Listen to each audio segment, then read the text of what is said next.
ನಮಸ್ಕಾರ ಸ್ನೇಹಿತರೆ, ಸ್ಕ್ರೀನಲ್ಲಿ ಒಂದು ವಿಡಿಯೋನ ನೀವು ಗಮನಿಸ್ತಾ ಇದ್ದೀರಿ. ಸದ್ಯಕ್ಕೆ ಈ ದೃಶ್ಯ ಏನಿದೆಯಲ್ಲ, ಇಡೀ ಜಗತ್ತಿನಾದ್ಯಂತಹ ವೈರಲ್ ಆಗ್ತಾ ಇರುವಂತಹ ವಿಡಿಯೋ ಇದು. ಜೊತೆಗೆ ಅಪಾರ ಮೆಚ್ಚುಗೆಯನ್ನು ಕೂಡ ಪಡ್ಕೊಳ್ತಾ ಇರುವಂತಹ ವಿಡಿಯೋ ಕೂಡ ಹೌದು. ಈ ವಿಡಿಯೋದಲ್ಲಿ ಸ್ನೇಹಿತರ ಇಬ್ಬರು ಜನ ಉಗ್ರರು ಬರ್ತಾರೆ, ದಿಢೀರನೆ ಗನ್ ಫೈರಿಂಗ್ ಮಾಡ್ಲಿಕ್ಕೆ ಸ್ಟಾರ್ಟ್ ಮಾಡಿಬಿಡ್ತಾರೆ. ಅಲ್ಲಿರ್ತಕ್ಕಂತಹ ಸಾಕಷ್ಟು ಜನರಿಗೆ ಗಾಯಗಳು ಕೂಡ ಆಗುತ್ತೆ, ಅದರಲ್ಲಿ ಸಾಕಷ್ಟು ಜನ ಸಾವನ್ನು ಕೂಡ ಅಪ್ತಾರೆ. ಇಂತಹ ಗುಂಡಿನ ಸುರುಳಿಮಳೆಯನ್ನು ನೋಡಿ ಅಲ್ಲಿರ್ತಕ್ಕಂತಹ ಜನರು ಕಕ್ಕಾಬಿಕ್ಕಿಯಾಗಿ ಓಡ್ಲಿಕ್ಕೆ ಸ್ಟಾರ್ಟ್ ಮಾಡ್ತಾರೆ. ಇಂತಹ ಸಿಚುವೇಶನಲ್ಲಿ ಆ ಗುಂಡಿನ ಸುರುಳಿಮಳೆಯನ್ನು ತಡಿಲಿಕ್ಕಂತಾನೆ ಹೇಳ್ಬಿಟ್ಟು ಒಬ್ಬ ಹೀರೋ ಅಂತಾನೆ ಹೇಳಬೇಕಾಗತ್ತೆ. ಒಬ್ಬ ವ್ಯಕ್ತಿ ಏನು ಮಾಡ್ತಾನೆ, ತನ್ನ ಕೈಗೆ 2 ಗುಂಡು ಆಲ್ರೆಡಿ ಕುಂತಿರತ್ತೆ, ಅದನ್ನು ಲೆಕ್ಕಿಸದೆ ಆ ಫೈರಿಂಗ್ ಮಾಡ್ತಿರ್ತಾನಲ್ಲ ಉಗ್ರ, ಅವರನ್ನು ಹಿಡಿಲಿಕ್ಕೆ ಹೋಗ್ತಾನೆ. ಅವನ ಒಂದು ಸ್ವಲ್ಪ ಅಲಗಾಡಿದ್ರೂ ಸಹಿತ, ಒಂದು ಸ್ವಲ್ಪ ಎಡವಟ್ಟಾದರೂ ಸಹಿತ ಅವನ ಪ್ರಾಣನೇ ಹೋಗ್ತಾ ಇತ್ತು. ಅದನ್ನು ಕೂಡ ಲೆಕ್ಕಿಸದೆ ಆ ವ್ಯಕ್ತಿಯನ್ನು ಹಿಡಿದು ಅವನ ಕೈಯಿಂದ ಗನ್ನನ್ನು ಕಸೆದುಕೊಳ್ತಾನೆ. ಗನ್ನನ್ನು ಕಸೆದುಕೊಂಡ ತಕ್ಷಣವೇ ಅವನಿಗೆ ತಿರುಗಿಸಿ ಗನ್ನನ್ನು ಹಿಡಿತಾನೆ. ಸೊ ಇದನ್ನು ನೋಡಿದ ಅಲ್ಲಿರ್ತಕ್ಕಂತಹ ಜನರು ಬೇಗನೆ, ಈಗಾಗಲೇ ಒಬ್ಬರು ಸಪೋರ್ಟಿಗೆ ನಿಂತ್ಕೊಂಡ್ರೆ ಹಿಂದೆ ಜನರು ಬಂದೇ ಬರ್ತಾರಲ್ವ, ಅದೇ ಸನ್ನಿವೇಶ ಅಲ್ಲಿ ಕೂಡ ಆಗಿರ್ತಕ್ಕಂಥದ್ದು. ಅವರ ಧೈರ್ಯವನ್ನು ಮೆಚ್ಚಿ ಜನರು ಮುಂದೆ ಬರ್ತಾರೆ. ಎಲ್ಲರೂ ಕೂಡ ಆ ಉಗ್ರನ ಹಿಡಿದು ಥಳಿಸಲಿಕ್ಕೆ ಪ್ರಾರಂಭವಾಗ್ತಾರೆ. ಸೊ ಅಂತಹ ಒಂದು ಸಂದರ್ಭದಲ್ಲಿನೇ ಪೊಲೀಸ್ ಅವರು ಕೂಡ ಎಂಟ್ರಿ ಆಗ್ತಾರೆ. ಅಲ್ಲಿರ್ತಕ್ಕಂತಹ ಸಿಚುವೇಶನ್ನ ಕೈಗೆ ತೆಗೆದುಕೊಂಡು ಅವರ ಬಂದಿರತಕ್ಕಂತಹ ಉಗ್ರನ ಕಾರ್ನಲ್ಲಿ ಎಲ್ಲ ಅಕ್ಕಪಕ್ಕದಲ್ಲಿ ಎಲ್ಲವೂ ಕೂಡ ಚೆಕ್ ಮಾಡಿಕೊಂಡು ಸದ್ಯಕ್ಕೆ ಆ ಒಂದು ಸಿಚುವೇಶನನ್ನು ಕಂಟ್ರೋಲ್ಗೆ ತರ್ತಾರೆ. ಸೊ ಈ ಹೀರೋ ಯಾರು, ಏನು ಸಿಚುವೇಶನ್ ಆಯ್ತಲ್ಲಿ, ಎಲ್ಲ ವಿಷಯವನ್ನು ಈ ಒಂದು ವಿಡಿಯೋದಲ್ಲಿ ನೋಡ್ತಾ ಹೋಗೋಣ ಸ್ನೇಹಿತರೆ. ಇದು ಎಲ್ಲಿ ನಡೀತು ಘಟನೆ, ಈ ಸಿಚುವೇಶನಲ್ಲಿ ಯಾವ ಸಂದರ್ಭಕ್ಕೆ ಇದೆ, ಆ ಉಗ್ರ ಈಗ ಸದ್ಯಕ್ಕೆ ಕಸ್ಟಡಿಗೆ ಸಿಕ್ಕಿದಾನ, ಯಾರಿಗೆ ಎಷ್ಟು ಗಾಯ ಆಗಿದೆ, ಎಲ್ಲವನ್ನೂ ಕೂಡ ನೋಡ್ತಾ ಹೋಗೋಣ ಸ್ನೇಹಿತರೆ. ಉಗ್ರನನ್ನ ಅಂತರೂ ಹಿಡಿದು ಕೊಟ್ಬಿಟ್ಟಿದ್ದಾರೆ ಆ ಹೀರೋ. ಹೌದು ಸ್ನೇಹಿತರೆ, ಅವರಿಂದ ನೂರಾರು ಜನರ ಪ್ರಾಣ ಉಳಿದಿದೆ ಅಂದರೂ ತಪ್ಪಾಗ್ಲಿಕ್ಕಿಲ್ಲ.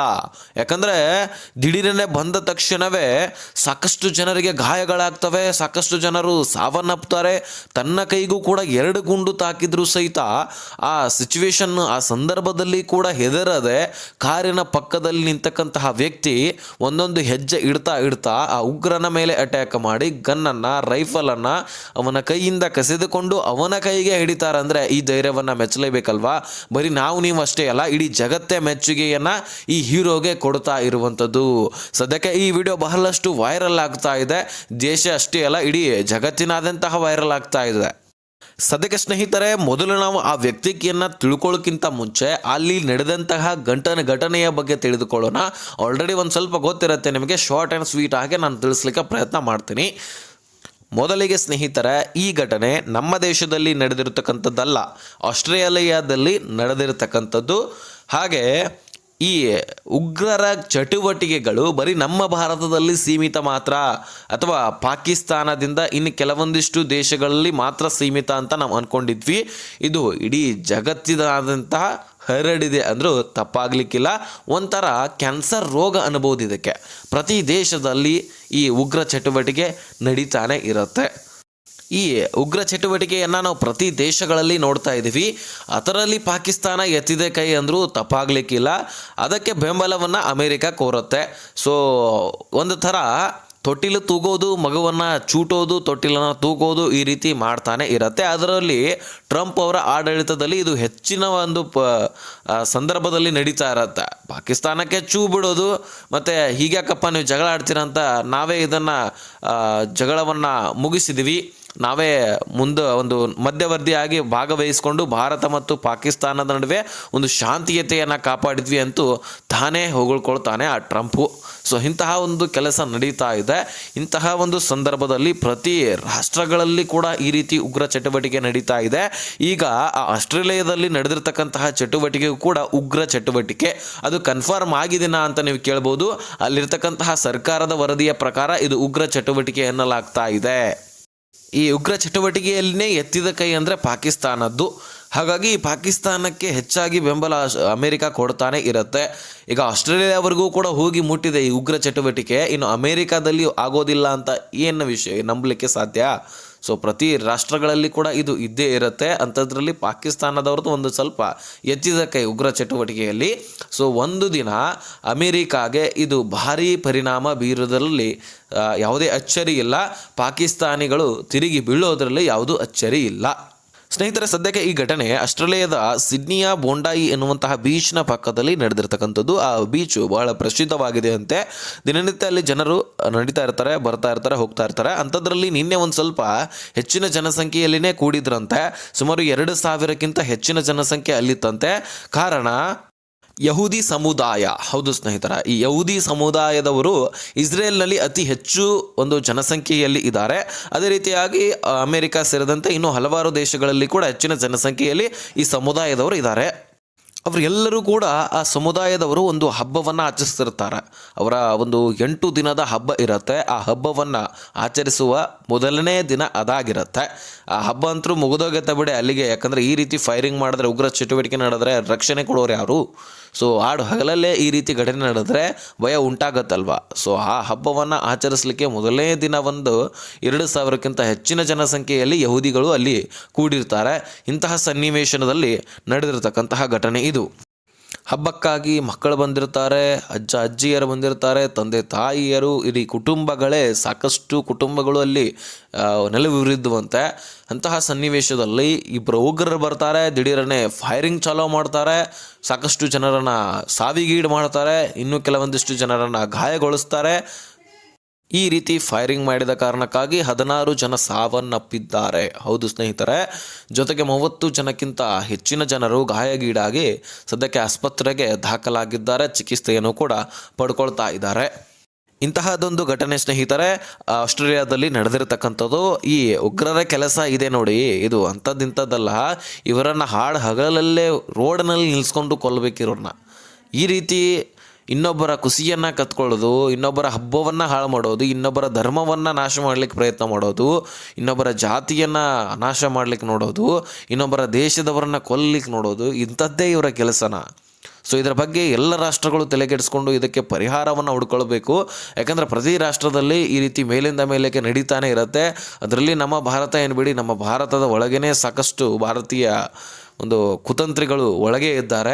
ಅಂದರೆ ನಮ್ಮ ದೇಶದ್ರೋಹಿಗಳು ನಮ್ಮಲ್ಲಿನೇ ಒಂದು ಬದುಕ್ತಾ ಇರುವಂತಹ ರಾಷ್ಟ್ರ ಯಾವುದಾದ್ರೂ ಒಂದಿದ್ದರೆ ಅದು ಹೆಚ್ಚಿನ ಪ್ರಮಾಣದಲ್ಲಿ ಇಡೀ ವಿಶ್ವದಲ್ಲಿನೇ ನಮ್ಮ ಭಾರತ ಅಂದರೂ ತಪ್ಪಾಗಲಿಕ್ಕಿಲ್ಲ. ಅಂತಹ ದೇಶದ್ರೋಹಿಗಳು ಕೂಡ ನಮ್ಮಲ್ಲಿ ಇದ್ದಾರೆ. ಅವರನ್ನು ಹುಡುಕಾಡಿ ಅಟ್ಟಾಡಿಸಿ ಹೊಡಿಬೇಕು, ಅಂದಾಗ ಅವರಿಗೆ ಬುದ್ಧಿ ಬರುವಂಥದ್ದು. ನಾನು ಯಾಕೆ ಹೇಳ್ತಾ ಇದ್ದೀನಿ ಅಂದರೆ, ಈ ರೀತಿ ಈಗ ಬೇರೆ ಬೇರೆ ದೇಶಗಳಲ್ಲಿ ಯಾವುದೇ ಒಂದು ಗುಂಡಿನ ದಾಳಿ ಆಯ್ತು ಅಂತ ಅಂದ್ಕೊಳ್ಳಿ, ಏನೋ ಮೆಂಟಲಿ ವೀಕ್ ಇದ್ದಾನಪ್ಪ, ಅವಂಗೆ ತಿಳಿತಾ ಇಲ್ಲ, ಸೊ ಅಥವಾ ಇನ್ಯಾವುದೋ ವೈಯಕ್ತಿಕ ದ್ವೇಷಕ್ಕಾಗಿ ಮಾಡಿರ್ಬೋದು ಬಿಡಪ್ಪ ಅಂತ ಅಂದ್ಕೊಳ್ಬೋದು. ಇಲ್ಲಿ ಆ ರೀತಿ ಅಲ್ಲ. ಯಹೂದಿಗಳು ಒಂದು ಧರ್ಮದ ಮೇಲೆ ಅಟ್ಯಾಕ್ ಮಾಡಿರ್ತಕ್ಕಂಥದ್ದು ಇಲ್ಲಿ. ಇದು ಉಗ್ರ ಚಟುವಟಿಕೆ ಎಂದು ಅದೇ ದೇಶವು ಇಲ್ಲಿ ಸ್ಟೇಟ್ಮೆಂಟನ್ನು ಕೊಟ್ಟಿರ್ತಕ್ಕಂಥದ್ದು.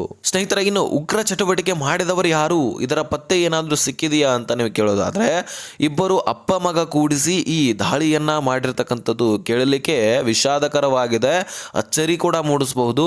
ಅಪ್ಪ ಮಗ ಕೂಡಿ ಈ ರೀತಿ ಅಟ್ಯಾಕ್ ಮಾಡಿದ್ದಾರೆ. ಅಪ್ಪನ ಹೆಸರು ಸಾಜಿದ್ ಅಕ್ರಮ್ ಅಂತ, ಮಗನ ಹೆಸರು ನವೀದ್ ಅಕ್ರಮ್ ಅಂತ. ಇವರ ಬೆಲ್ಲನೆ ಇವರ ಮೂಲತಃ ಎಲ್ಲವರಪ್ಪ ಅಂದರೆ ಇವರು ಪಾಕಿಸ್ತಾನದವರು. ಪಾಕಿಸ್ತಾನ ತಳಿಯೇ ಅಂಥದ್ದು, ಇದು ನಿಮಗೆ ಗೊತ್ತಿದೆ. ಇಲ್ಲಿ ನೋಡಿದ್ರು ಸಹಿತ ಇವರೇ ಕಂಡು ಬರ್ತಾರೆ. ಹಾಗಾಗಿ ಇವರು ಪಾಕಿಸ್ತಾನದವರಂತೆ.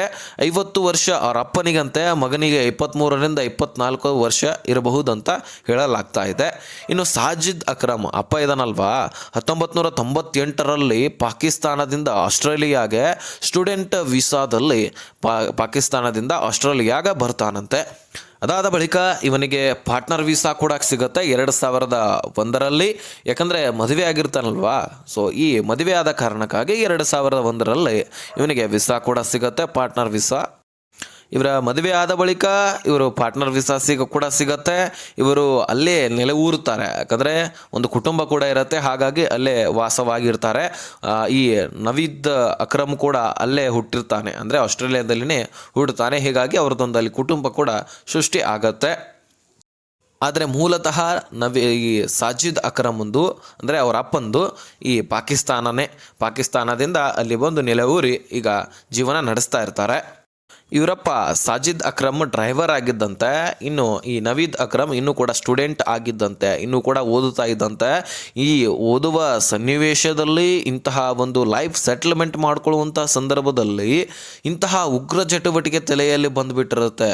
ಇದು ಎಂಥದ್ದಪ್ಪ ಅಂತ ನಮಗೆ ತಿಳಿತಾ ಇಲ್ಲ. ಓದಲಿಕ್ಕೆ ಹೋಗ್ತಾರೋ ಅಥವಾ ಉಗ್ರ ಚಟುವಟಿಕೆಯನ್ನು ಕಲೀಲಿಕ್ಕೆ ಹೋಗ್ತಾರೋ, ಅಲ್ಲಿ ಕಲಿಸೋದಾದರೂ ಏನು, ಇವ್ರು ಮಾಡೋದಾದರೂ ಏನು, ಒಂದೂ ಕೂಡ ಅರ್ಥ ಆಗೋದಿಲ್ಲ. ಇನ್ನೊಬ್ಬರ ಜೀವನವನ್ನು ನಾಶ ಮಾಡಿ ಬದುಕುತ್ತಾರೆ ಹೇಗೆ ಅನ್ನುವಂಥದ್ದು ಕೂಡ ಗೊತ್ತಾಗ್ತಾ ಇಲ್ಲ. ದಿಢೀರನೆ ಅಪ್ಪ ಮಗ ಕೂಡಿ ಈಗ ಅಟ್ಯಾಕ್ ಮಾಡಿಬಿಡ್ತಾರೆ. ಇವರದ್ದು ಎಷ್ಟು ಹೇಳಿದ್ರು ಅಷ್ಟೇ. ಉಗ್ರ ಚಟುವಟಿಕೆ ಬಗ್ಗೆ ಹೇಳ್ತಾ ಕೂತ್ರೆ ತಿಂಗಳೇ ಸಾಲೋದಿಲ್ಲ ಬಿಡಿ ಸ್ನೇಹಿತರೆ. ಇನ್ನು ಈ ವ್ಯಕ್ತಿ ಇದಾನಲ್ವಾ, ಹೀರೋ ಅಂತಲೇ ಕರೆಸ್ಕೊಂಡು ಬಿಟ್ಟಿದ್ದಾರೆ ಬಿಡಿ. ಸೊ ಅಲ್ಲಿ ಕಾರ ಪಕ್ಕದಲ್ಲಿನೇ ಇರ್ತಕ್ಕಂತಹ ಈ ಹೀರೋ ಅಂದರೆ ಸ್ನೇಹಿತರೆ, ಅಟ್ಯಾಕ್ ಮಾಡಿದವರು ಇದು ಧರ್ಮದ ಆಧಾರದ ಮೇಲೆ ಅಟ್ಯಾಕ್ ಮಾಡಲೆನ್ನಲಾಗ್ತಾ ಇದೆ ಮತ್ತು ಅವರು ಮುಸ್ಲಿಮರೆಂದು ಹೇಳಲಾಗ್ತಾ ಇದೆ. ಆದರೆ ಮುಸ್ಲಿಮರೇ ಹೆಚ್ಚಿನೆಚ್ಚು ಉಗ್ರ ಚಟುವಟಿಕೆಯನ್ನು ಮಾಡ್ತಾರಂತ ಹೇಳಲಾಗ್ತಾ ಇದೆ. ಇದು ಒಂದು ಕಡೆ ಆದರೆ, ಇನ್ನೊಂದು ಕಡೆ ಪ್ರೂವ್ ಆಗಿದೆ ಮುಸ್ಲಿಮರೆಲ್ಲರೂ ಉಗ್ರರಲ್ಲ ಅಂತ. ಹೌದು ಸ್ನೇಹಿತರೆ, ಈಗ ಆ ಜನರನ್ನು ಕಾಪಾಡಿದ್ರಲ್ವಾ, ಹೀರೋ ಅಂತ ಕರಿತಾ ಇದ್ದೀನಿ ಅಲ್ವಾ ನಾವು ಅಷ್ಟೇ ಅಲ್ಲ, ಇಡೀ ವಿಶ್ವವೇ ಕರೀತಾ ಇದೆ. ಆ ಹೀರೋ ಕೂಡ ಒಬ್ಬ ಮುಸ್ಲಿಮನು. ಹೌದು ಸ್ನೇಹಿತರೆ, ಮುಸ್ಲಿಮರೆಲ್ಲರೂ ಕೂಡ ಉಗ್ರರಲ್ಲ. ಯಾಕಂದರೆ ಉಗ್ರ ಚಟುವಟಿಕೆಗಳನ್ನು ಮಾಡ್ತಾ ಇದ್ದವರು ಮಾತ್ರ ಉಗ್ರರು. ದೇಶದ ವಿರುದ್ಧವಾಗಿ ಉಗ್ರ ಚಟುವಟಿಕೆ ಮಾಡ್ತಕ್ಕಂಥವರು ಮಾತ್ರ ಉಗ್ರರಾಗ್ತಾರೆ. ಉಳಿದವರು ಮುಸ್ಲಿಮರಾಗಿರಲಿ, ಹಿಂದೂಗಳೇ ಆಗಿರಲಿ, ಯಾವುದೇ ಜಾತಿಯವರಾಗಿರಲಿ, ಯಾವುದೇ ಧರ್ಮದವರಾಗಿರಲಿ, ಅವರು ನಮ್ಮ ದೇಶದಲ್ಲಿದ್ದರೆ ಅವರು ಭಾರತೀಯರೇ, ಆಸ್ಟ್ರೇಲಿಯಾದಲ್ಲಿದ್ದರೆ ಆಸ್ಟ್ರೇಲಿಯಾದವರೇ. ಒಟ್ಟಾರೆಯಾಗಿ ಯಾರು ಉಗ್ರ ಚಟುವಟಿಕೆ ಮಾಡ್ತಾರೋ ಅವರು ದೇಶದ್ರೋಹಿಗಳು, ಅವರಿಗೆ ತಕ್ಕ ಶಿಕ್ಷೆ ಆಗಲೇಬೇಕು. ಇಷ್ಟು ಮಾತ್ರ ಹೇಳಿಕ್ಕೆ ಬಯಸ್ತೀನಿ. ಇನ್ನು ಸ್ನೇಹಿತರೆ, ಅವರು ಅಂದರೆ ಕಾಪಾಡಿದವರು ಕೂಡ ಈಗ ಒಬ್ಬರು ಮುಸ್ಲಿಮರೇ. ಸ್ನೇಹಿತರೆ, ಆ ಹೀರೋ ಅಂತ ಕಲಿಸಿಕೊಳ್ತಕ್ಕಂಥವರ ಹೆಸರು ಅಹಮದ್ ಅಂತ. ಅವರ 40ರಿಂದ 45 ವರ್ಷದ ಒಳಗಿರ್ತಕ್ಕಂತಹ ವ್ಯಕ್ತಿ ಅಂತ ಕರೆಯಲಾಗ್ತಾ ಇದೆ. ಒಬ್ಬ ಹಿರಿಯ ವ್ಯಕ್ತಿ ಅಂದರು ತಪ್ಪಾಗಲಿಕ್ಕಿಲ್ಲ. ಅವರು ಹಣ್ಣಿನ ವ್ಯಾಪಾರವನ್ನು ಮಾಡ್ತಾ ಇದ್ದಾರೆ ಅಂತ ಹೇಳಲಾಗ್ತಾ ಇದೆ. ಸೊ ಇಂತಹ ಒಬ್ಬ ವ್ಯಕ್ತಿ ಅಲ್ಲಿ ಆಗ್ತಾ ಇರತಕ್ಕಂತಹ ಉಗ್ರ ಚಟುವಟಿಕೆಯನ್ನು ನೋಡಿ 2 ಗುಂಡುಗಳು ಕೈಗೆ ತಾಕಿದ್ರು ಸಹಿತ ತನ್ನ ಪ್ರಾಣವನ್ನು ಲೆಕ್ಕಿಸದೆ, ತನಗೆ 2 ಮಕ್ಕಳಿದ್ದಾರೆ ಅದನ್ನೂ ಕೂಡ ಊಹಿಸದೆ ಜನರ ಜೀವವನ್ನು ಕಾಪಾಡಲಿಕ್ಕೆ ಮುಂದೆ ಬಂದು ಅವರನ್ನು ಹಿಡಿದು ಅವರ ಗನ್ನನ್ನೇ ವಾಪಸ್ ತಿರುಗಿಸಿ ಹಿಡಿಯುವಂತಹ ಧೈರ್ಯ ಮಾಡಿದ್ರಲ್ವಾ, ಇದೇ ಒಂದು ಎಲ್ಲರಿಗೆ ಪ್ರೇರಣೆಯನ್ನು ತೋರಿಸ್ತಕ್ಕಂಥದ್ದು. ಹೌದು, ಇದು ನಮಗೆಲ್ಲರಿಗೂ ಕೂಡ ಇದು ಪ್ರೇರಣೆ ಒಂದು. ಇದನ್ನು ನೋಡಿ ನಾವು ಕಲಿಬೇಕಾಗಿರ್ತಕ್ಕಂಥದ್ದು. ಜನರ ಜೀವನವನ್ನು ಉಳಿಸ್ತಕ್ಕಂತಹ ವ್ಯಕ್ತಿ. ಇನ್ನೂ 100 ಶವಗಳು ಬಿದ್ದರೂ ತಪ್ಪಾಗಲಿಕ್ಕಿಲ್ಲ. ಯಾಕಂದರೆ ಆ ರೀತಿ ಗುಂಡಿನ ಸುರುಳಿಮರೆಯನ್ನು ಮಾಡ್ತಾ ಇದ್ರಂತೆ. ಒಂದು ಕ್ಷಣದಲ್ಲಿನೇ 16 ಜನ ಸಾವನ್ನಪ್ತಾರೆ. 30ಕ್ಕಿಂತ ಹೆಚ್ಚಿನ ಜನರು ಆಸ್ಪತ್ರೆಯಲ್ಲಿ ಅಡ್ಮಿಟ್ ಇದ್ದಾರೆ. ಇಂತಹ ಸನ್ನಿವೇಶದಲ್ಲಿ ಇವರು ಇಷ್ಟೊಂದು ಧೈರ್ಯ ಮಾಡಿ ಅವರನ್ನು ಕಾಪಾಡಿದಾರಂದರೆ ಇದು ಮೆಚ್ಚುವಂತಹ ಕೆಲಸ. ಇವರನ್ನು ನೋಡಿ ಇಡೀ ಯಂಗ್ ಜನರು ಅಥವಾ ಎಲ್ಲ ಜನರೇ ಕಲಿಬೇಕಾಗಿರ್ತಕ್ಕಂಥದ್ದು ಬಿಡಿ ಸ್ನೇಹಿತರೆ. ಒಟ್ಟಾರೆಯಾಗಿ ಇಂತಹ ಉಗ್ರ ಚಟುವಟಿಕೆಯನ್ನು ತಡಿಲಿಕ್ಕೆ ಎಲ್ಲ ರಾಷ್ಟ್ರಗಳು ಒಂದು ಕೈ ಜೋಡಿಸಿ ಕೆಲಸ ಏನಾದರೂ ಒಂದು ಖಂಡಿತ ಇದಕ್ಕೆ ಪರಿಹಾರವನ್ನು ತರಲಿಕ್ಕೆ ಮುಂದಾಗಬೇಕು ಅನ್ನುವಂಥ ಮನವಿ ನಮ್ಮದಾಗಿರುತ್ತೆ. ಸ್ನೇಹಿತರೆ, ಇಷ್ಟು ಅಪ್ಡೇಟ್ ಇತ್ತು. ಈ ಹೀರೋದ್ರ ಬಗ್ಗೆ ನಿಮ್ಮ ಅಭಿಪ್ರಾಯ ಏನು? ಈ ಉಗ್ರರ ಚಟುವಟಿಕೆಯ ಬಗ್ಗೆ ನಿಮ್ಮ ಅಭಿಪ್ರಾಯವೇನು? ಟೋಟಲಿ ಈ ವಿಷಯದ ಕುರಿತಾಗಿ ಒಂದಿಷ್ಟು ಕಮೆಂಟ್ಗಳನ್ನು ಮಾಡಿ ನಮಗೂ ಕೂಡ ಗೊತ್ತಾಗತ್ತೆ ನಿಮ್ಮ ಅನಿಸಿಕೆ ಏನು ಅನ್ನುವಂಥದ್ದು.